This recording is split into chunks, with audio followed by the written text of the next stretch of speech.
बेहतरीन लोगों को नमस्कार, सादर प्रणाम। आज इस वीडियो में बात होगी कैलकेरिया फ्लोर की।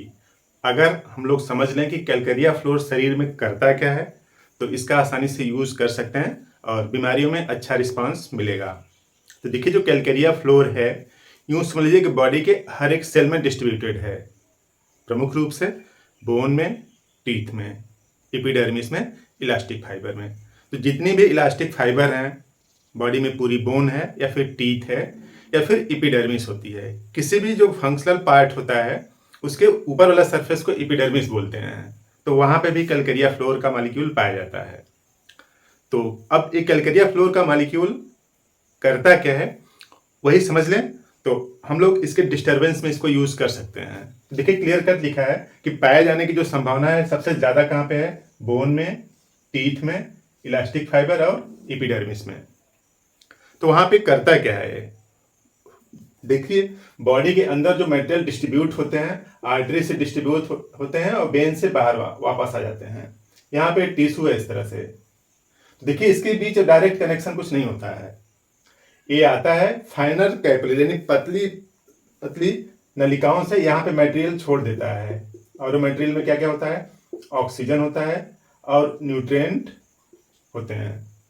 तो यहाँ का ये जो पार्ट है, बॉडी का पार्ट है, ऑक्सीजन को यूटिलाइज करता है, एनर्जी प्रोड्यूस करता है और उसके बाद जो वेस्ट मटेरियल होता है CO2 इसके थ्रू बाहर निकल जाता है।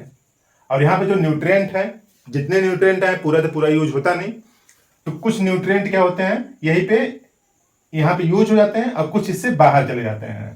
तो नॉर्मल प्रक्रिया चलती रहती है इस तरह से। यानी इधर से मटेरियल कुछ आया, यहाँ पे कुछ पार्ट यूज हुआ, उसके बाद जो अनयूज्ड पार्ट है, या फिर यूं समझ लीजिए कि इस कोशिका ने यहाँ पे जो जो कंपोनेंट्स हैं, उस कंपोनेंट्स ने जो कुछ भी वेस्ट प्रोडक्ट बनाया वो इधर से वापस ला जाएगा।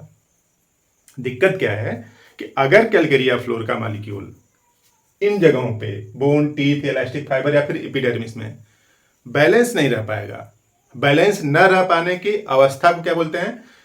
अनइक्विलिब्रियम। अगर बैलेंस रहता है तो उसको इक्विलिब्रियम बोलते हैं, एक साइंटिफिक टर्म है। इक्विलिब्रियम मींस दोनों तरफ बैलेंस रहे, यानी आने और जाने की अवस्था बैलेंस रहे ताकि यहाँ पे कुछ मटेरियल इकट्ठा ना हो, तो उसी को बोलते हैं इक्विलिब्रियम।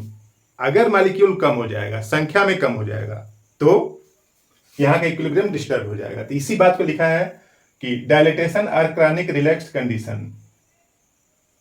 अगर इक्विलिब्रियम बैलेंस नहीं होगा तो वहां के पार्ट क्या करेंगे? कुछ यहां पर रुकेगा और रुकेगा तो यहां पर क्या आएगी? स्वेलिंग आएगी। स्वेलिंग आने की संभावना बढ़ जाती है। तो यही होता है, कहीं पे भी गांठ बन गई है या फिर वेरिकोज वेन बन गया है या फिर कुछ लोगों को पेट लटक रहे हैं, हैंगिंग बेली, इस तरह की समस्याओं से आदमी ग्रसित हो जाता है। तो डायलेट कर जाना मीन्स साइज से थोड़ा सा बड़ा हो जाना ना, डायलेट कर जाना, डायलेटेशन और क्रॉनिक रिलैक्स्ड कंडीशन। थोड़ा सा सूजन टाइप का आ जाएगा वहां पे। अगर यहाँ पे सूजन आ गया, यानी इतना पोर्शन हो गया, मान लीजिए सूज गया, तब इतना वाला पोर्शन तो एक्स्ट्रा हुआ ना, यही तो ट्यूमर है। ट्यूमर मीन्स कैंसर नहीं होता, कैंसर अलग चीज होती है, ट्यूमर अलग चीज होती है।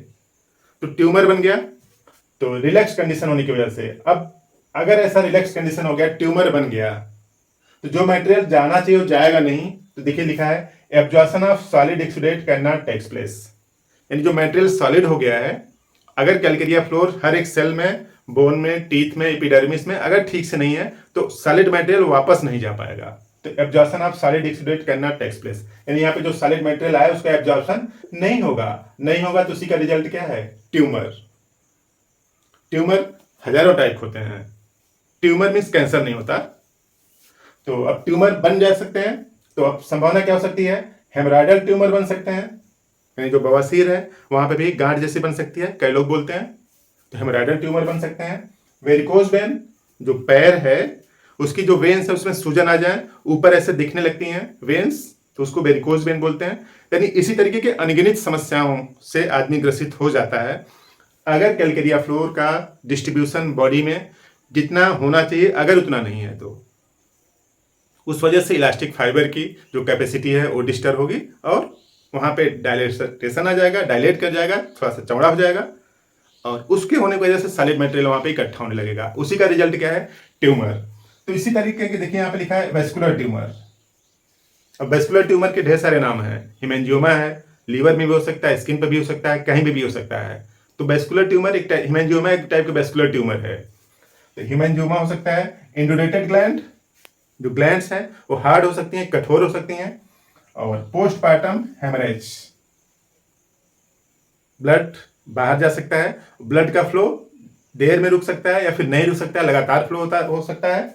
या फिर हैंगिंग बेली, पेट लटक जाए, यहां भी फाइबर होते हैं ढेर सारे, तो पेट लटक जाए। या फिर प्रोलेप्सस हो जाए। प्रोलेप्सस मीन्स क्या है कि जहां पे अंग पाया जाना चाहिए था वहां पे नहीं है, उससे नीचे खसक गया है।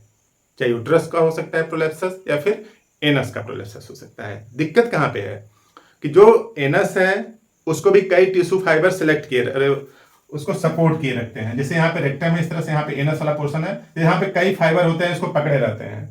उसी तरीके से यूट्रस को भी कई फाइबर पकड़ के अपनी जगह पे रखे रहते हैं। अगर वो फाइबर ढीले हो गए तो यूट्रस बाहर आने लगेगा। तो प्रोलेप्सस हो, चाहे यूट्रस का चाहे एनस का हो, इन सब अव्यवस्थाओं को ठीक करने के लिए इसको जो इलास्टिक फाइबर जो डायलेट कर गया है, जो रिलैक्स कर गया है, इसी को ठीक करना होगा। अब यही काम करती है कैलकेरिया फ्लोर। देखिए क्लियर कट लिखा है, restore functional integrity and throw off exudate. जो फंक्शनल इंटीग्रिटी है एपिडर्मिस की, बोन की, उन सबको रिस्टोर कर देता है। रिस्टोर क्यों करता है? क्योंकि अब वहां पे जहां पे कैलकेरिया फ्लोर नहीं था वहां पे कैलकेरिया फ्लोर आ गया है, उसको तो मिल गया है, फंक्शनल कंपोनेंट्स मिल गया है, तब उसकी जो फिजियोलॉजिकल फंक्शन है वो रिस्टोर हो जाएगा। अब जो ही रिस्टोर हो जाएगा, यहाँ के टिश्यू का फंक्शन रिस्टोर होते ही यहाँ पे जो मेटेरियल रुका हुआ है धीरे धीरे वापस जाने लगेगा। और धीरे धीरे वापस जाने लगेगा तो जो ट्यूमर है, जो सूजन है, वो क्या होने लगेगी? ठीक होने लगेगी। तो इस तरह से कैलकेरिया फ्लोर कहीं पे भी सॉलिड मटेरियल जो अनावश्यक रूप से इकट्ठा हो गया है, उसका कारण क्या है कि रिलैक्स कंडीशन हो गया है, तो उस सॉलिड मटेरियल को वापस मेन स्ट्रीम में ला जाता है, सर्कुलेशन में ला जाता है। तो धीरे धीरे कहीं पे भी गांठ जैसा हो गया है, तो कहीं किसी भी प्रकार की गांठ हो सकती है, स्किन में भी हो सकती है, वेस्कुलर ट्यूमर हो सकता है, कुछ भी हो सकता है। तो धीरे धीरे उसको क्या करेगा? वापस सर्कुलेशन में ला देगा। तो वहां पे जो स्वेलिंग, सूजन, जो गांठ जैसा दिख रहा है वो सब ठीक हो जाएगा। अब यूज कैसे करना है? यूज लोअर पोटेंसीज करें, 3x पावर से यूज करें। 3x पावर, उसके बाद 6x। देखिए पहले 3x यूज करें, उसके बाद 6x, उसके बाद 12x, फिर 30x, उसके बाद 200x। इस तरह से ऐसे, और सबका 4-4 टैबलेट लेना होता है। चाहे 3x हो तब भी 4 टैबलेट सुबह दोपहर शाम जीभ पर रखें, या फिर गुनगुने पानी में डाल के पिए। या फिर 6x लें तो भी इसी तरीके से 12x, 30x और 200x। सबको लेने का तरीका एक ही है, 4 टैबलेट आधा कप पानी में घोल के 3 बार पिए, सुबह दोपहर शाम। तो जो इलास्टिक फाइबर है उसकी इंटीग्रिटी मेंटेन होगी, फंक्शनल इंटीग्रिटी मेंटेन होगी। तो जो भी मटेरियल वहां पे इकट्ठा हो गया, सॉलिड एक्सुडेट है, जो मटेरियल को सर्कुलेशन में जाना चाहिए था पहले नहीं जा पाया था, अब वो जाएगा। तो वहां पे सूजन, ट्यूमर की सिचुएशन क्या होगी? कम होगी। लक्षण ढेर सारे हो सकते हैं, लेकिन कैलकेरिया फ्लोर बॉडी में इसी टाइप का फंक्शन करता है।